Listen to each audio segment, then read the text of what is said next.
Kind of sad, to be honest with you. Has nothing to do specifically with the result tonight. Maybe how the game played out. Maybe it's a 3-game losing streak. But maybe it's this. Tonight is what I believe to be the second to last night shift for me of this season. In case you didn't hear, Tuesday is going to be my last game for the Sharks season. Then I'll be transitioning over to the Oakland A's starting on Friday. So I won't dwell on that. I'll get right into the program. Here's Night Shift. Broadcasting live and worldwide. Here's Brody Brazil.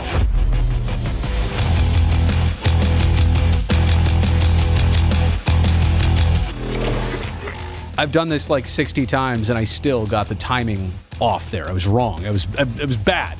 Bad execution by Brazil. It's just a bad first period for the San Jose Sharks tonight. They got outscored 4-1. Then they outscored Dallas 1-0 in the second. They outscored Dallas 2-1 in the third. So look, you can't go back and cut this game up like pieces of cake. You can't do that. But had it only been the final 40 minutes, Sharks win 3-1. Instead, they lose 5-4. And anytime you're on the wrong side of a 1-goal defeat, always you look back and say, coulda, woulda, shoulda, if this would have been different, if that wouldn't have happened, well, it all did happen, and I think the backbreaker of the night was 2.7 seconds left in the first period.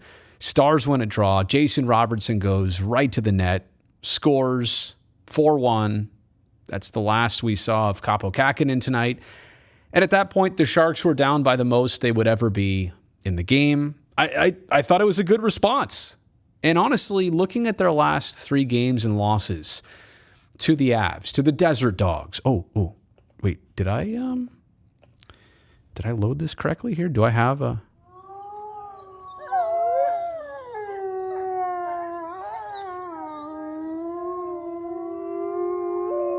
Desert Dogs. Desert Dogs.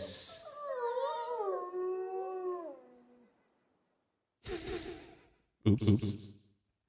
I don't know what that was all about. Anyway, if you look at the last 3 Sharks games, tonight included, and against Colorado and against Arizona, nothing to be ashamed of. Like the Sharks never, rolled over and quit, went to bed, put it away. They never did that.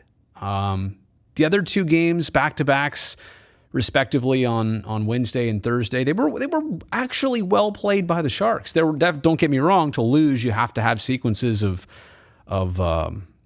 failure, struggle, whatever. And the Sharks did have those. They had one tonight. It was all in the first period. It was, in fact, the first half of the first period.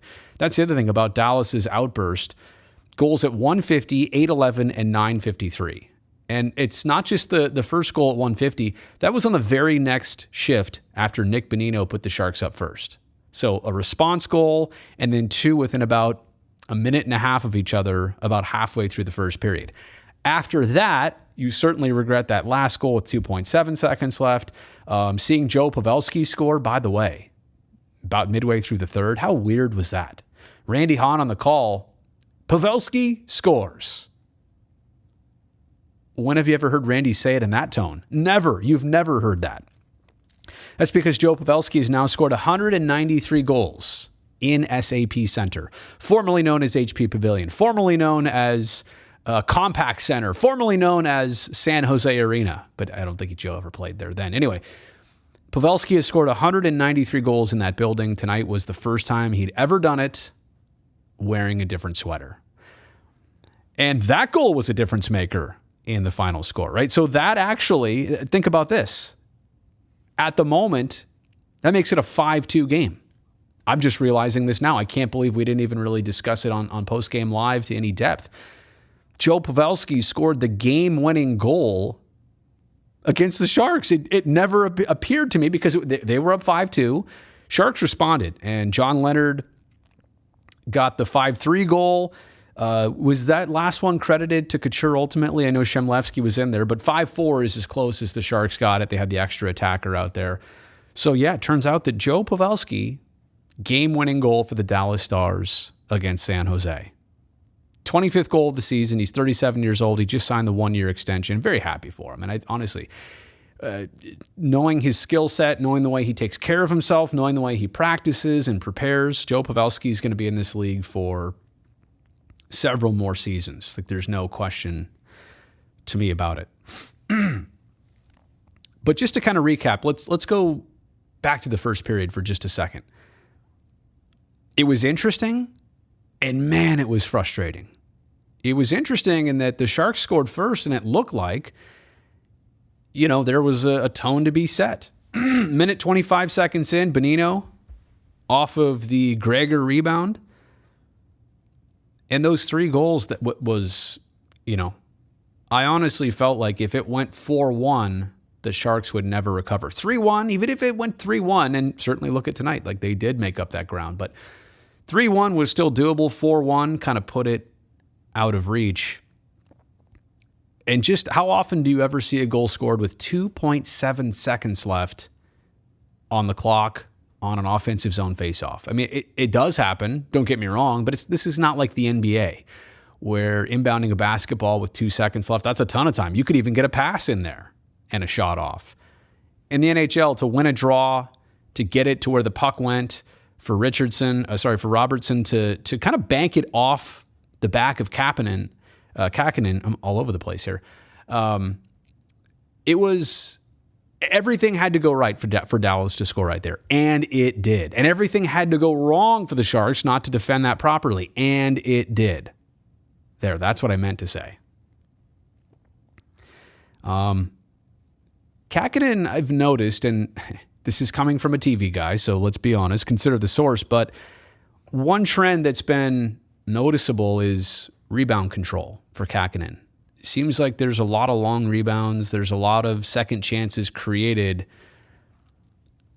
on pucks that either come back out to the scoring area, or they're not gloved, or they're not properly dismissed aside, if that makes sense.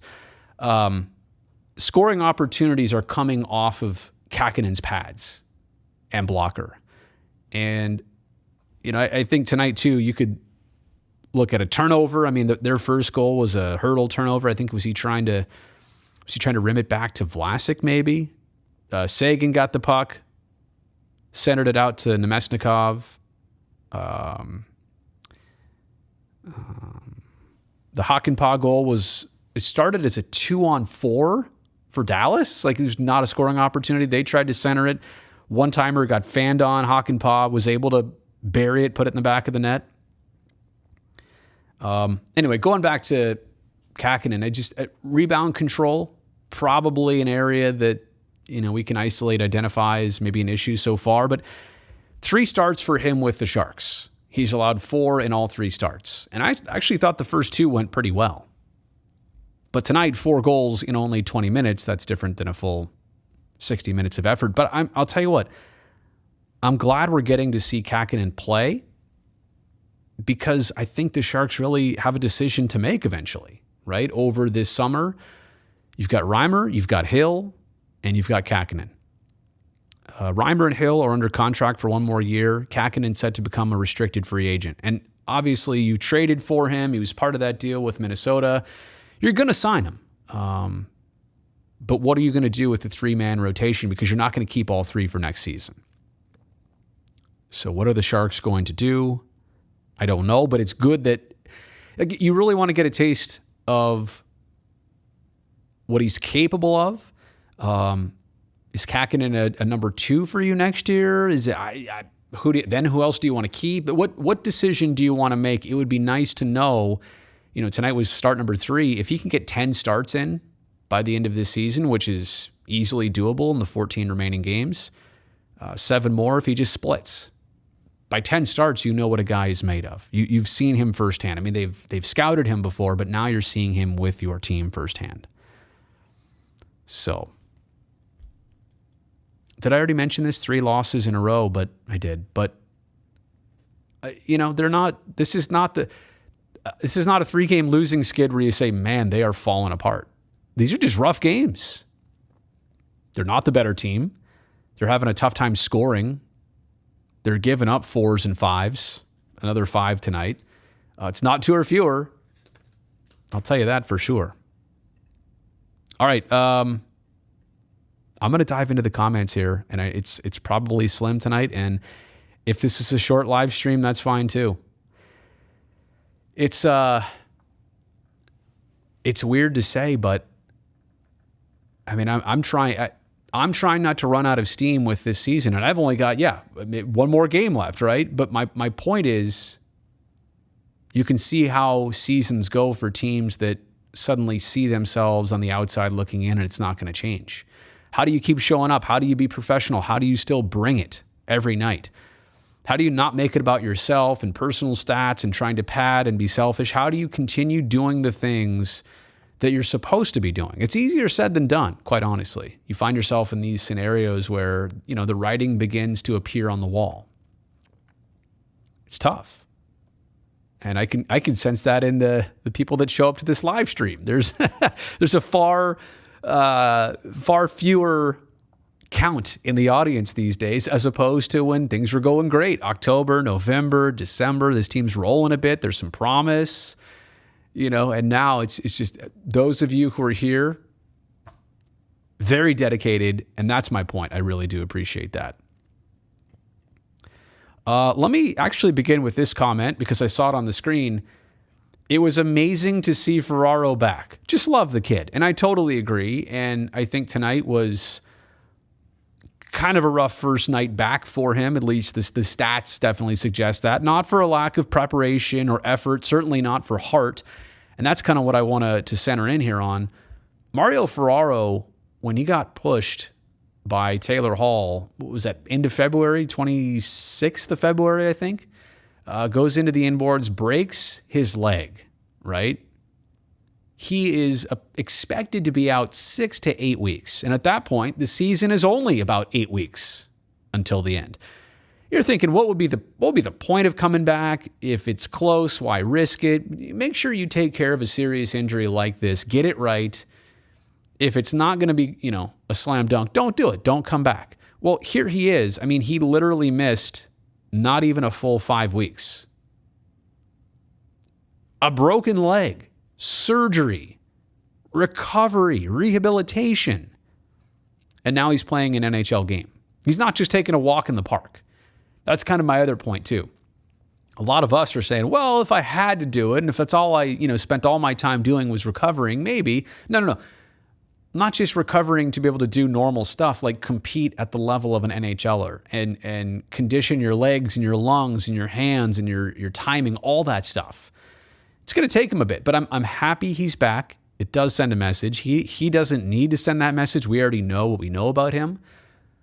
But it is impressive, and I do have to say that getting him back, getting Jonathan Dahlen back, hopefully getting Kevin LeBanc back. I'd like to see Radim Šimek in there a little bit more by the end of this season.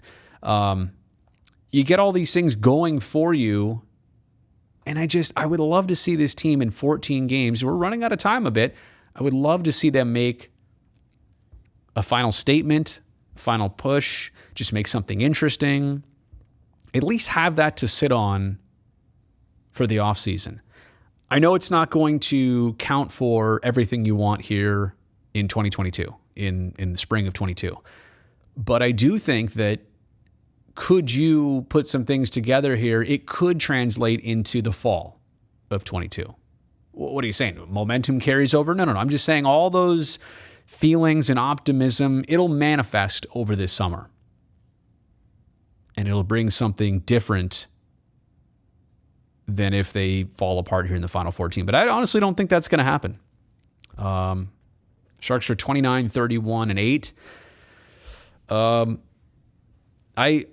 They've made it this far without truly unraveling. They had a sequence there where they lose 6 or 7 in a row, but 2022, as soon as the calendar turned, that's when they've had it really rough. Caker Girl, one of the mods here on the channel. I really respect Ferraro. I've heard and kind of seen him be a great guy on and off the ice. Well, there you go, right? I mean, most hockey players they're known for that, personality, accountability, respect just as human beings. Not all of them. but a high volume of them. They're very grounded and down to earth. But I agree with you, Cake Girl, and what I know from Mario too, in my interactions, completely agree. Completely agree. All right, let me go back to when I played the desert dog sound effect. Laura, I'm so sorry. I scared your dog. Okay, well, let me give you full warning. If you didn't hear it before, I'm going to do it again. Here we go. Desert dogs. Desert dogs.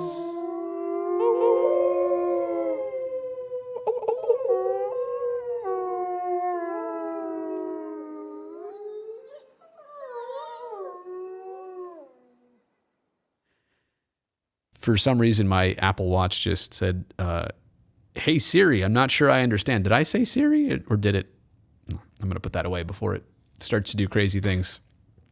My desert dog sound just like hound dog. Oh, maybe it does. I don't know. It might be dogs howling. I just found that and thought I would throw it in the soundboard.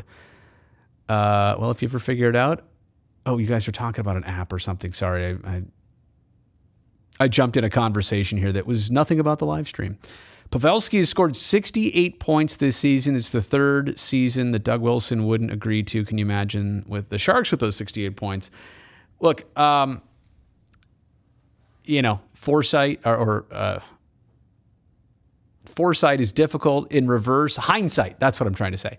Hindsight is tough here on this one. You knew Pavelski would age well. You knew he would do big things. The Sharks were just in a difficult spot there. And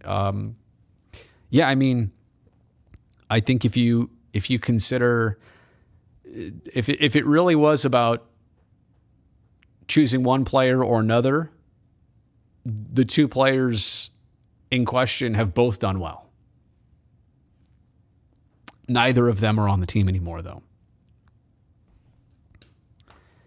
Let's see what other comments there are. I will miss everybody too. I'll still be doing live streams, and maybe I'll even do some of them during a Sharks game if I'm also doing a baseball game. But yeah, I'll be around still. And like I said before, we will have a season recap. We'll have some more discussion about this team, a long look at the summer. So we'll get to all that stuff.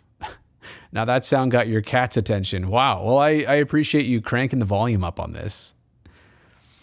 I'm leaving because, Brody, this is the third year you have said this. Stop. And Ferraro is great. I hope he goes to a better team. He deserves it. Wow.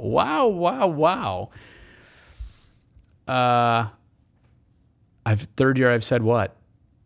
I gotta tell you this. I mean, what's become clear now is 3 years of not making the playoffs, and that's never happened before in Sharks franchise history. And to be quite honest, out of the gate, it looked like they were poised to turn that around, to fix that. And they just got derailed in some ways, and maybe their depth got tested. And I think that I would honestly say that's probably a big part of it. It wasn't for lack of, they did have some, bad injury luck and COVID stuff, but look, a lot of teams have it. There's no question about that. Theirs hit at an interesting time. I just feel like maybe their depth over an entire season wasn't enough to get them through. And I'm saying that with 14 games left, 68 in the books. That to me, already looking back, is a trend. And there's also this other trend, playing up and down to the level of certain opponents. It's crazy. Dallas tonight coming in, they'd won 6 out of 10. They'd won 2 in a row, but they were 1 point out of a wild card spot in the Western Conference. How hungry are they right now? Very motivated to win. They're playing for everything right now. Every point matters. And the Sharks, I thought, they were dug themselves a hole, but came back.